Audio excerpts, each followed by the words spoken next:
वशिष्ठ बाबा ने दशरथ जी महाराज से कहा कि पुत्र कामेष्टि यज्ञ करवा संतान की प्राप्ति के लिए। अब जरा विचार करिएगा, यज्ञ कराया किसने था? कौन सा ऋषि थे? कौन सा ऋषि थे? श्रृंगी ऋषि, जिन्होंने यज्ञ करवाया।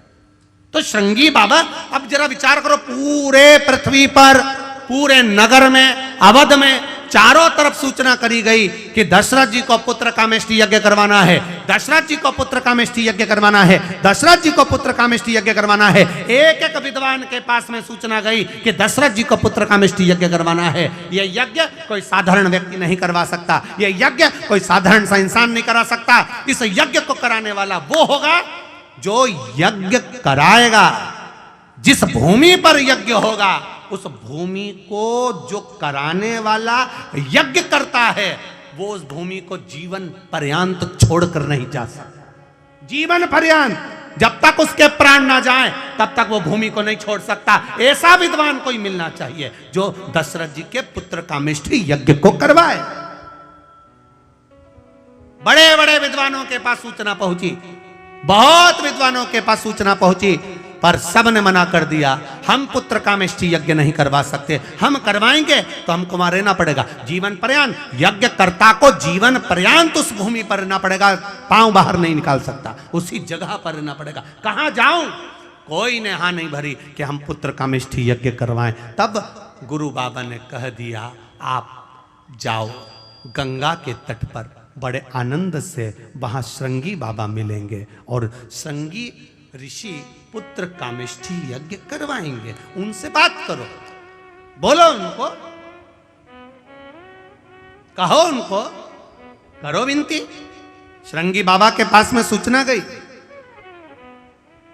पर यज्ञ के लिए भूमि वो चुनी जाए, पुत्र कामेष्टि यज्ञ के लिए वो भूमि चुनी जाए जिस भूमि को श्रृंगी बाबा को दिया जाए और श्रृंगी बाबा उस भूमि पर जीवन पर्यंत रहे। श्रृंगी बाबा ने कहा, मैं अपनी भूमि को छोड़कर नहीं जा सकता, अगर यज्ञ करूंगा तो इस श्रृंगेरपुर में करूंगा, इसी जगह पर करूंगा।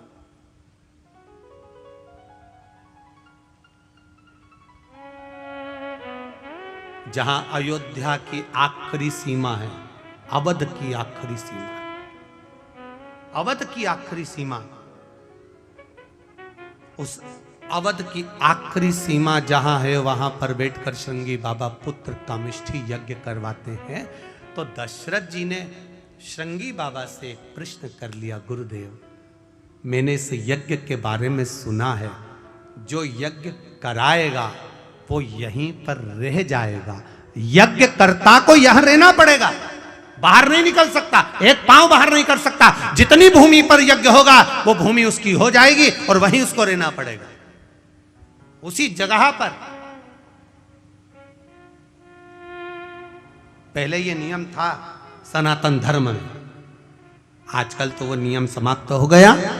पहले जिस भूमि पर यज्ञ होता था वो भूमि यज्ञकर्ता की हो जाती थी, पहले ऐसा नियम था। उस भूमि पर जहां यज्ञ हो रहा है वो भूमि उसकी।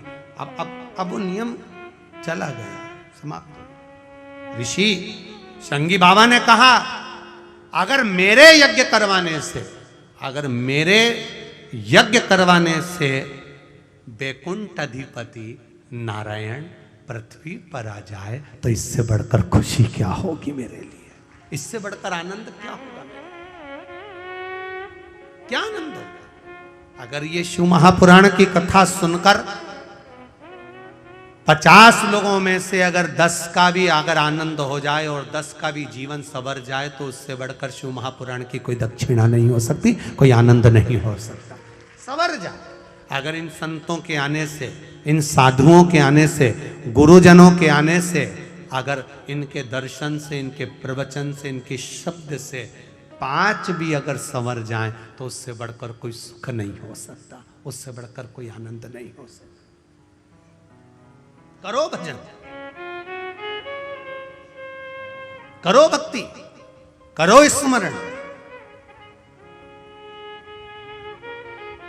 दूसरा प्रश्न फिर दशरथ जी ने करा श्रृंगी बाबा से, गुरुदेव आप यज्ञ करा रहे हो, आप यज्ञ करता हो, इस यज्ञ को करने में कितना समय लग जाएगा, इस यज्ञ का समय कितना है?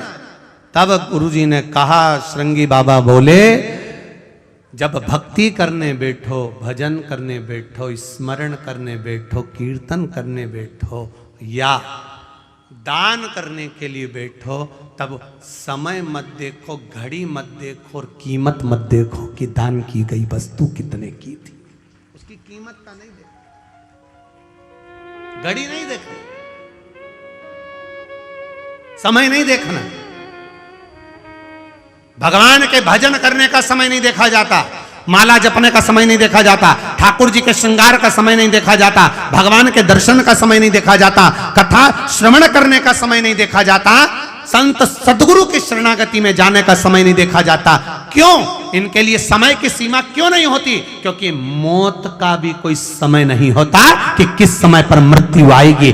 अगर आपने घड़ी देख ली कथा सुनने के समय पर, आपने घड़ी देख ली दान करते समय पर, आपने घड़ी देख ली मंदिर जाते समय पर, आपने घड़ी देख ली दर्शन करते समय पर, तो मृत्यु के समय पर भी आप क्या घड़ी देखोगे? नहीं, अभी 8:45 बजा है, नहीं मरूंगी, चाहे कुछ भी हो जाए, घड़ी नहीं हो।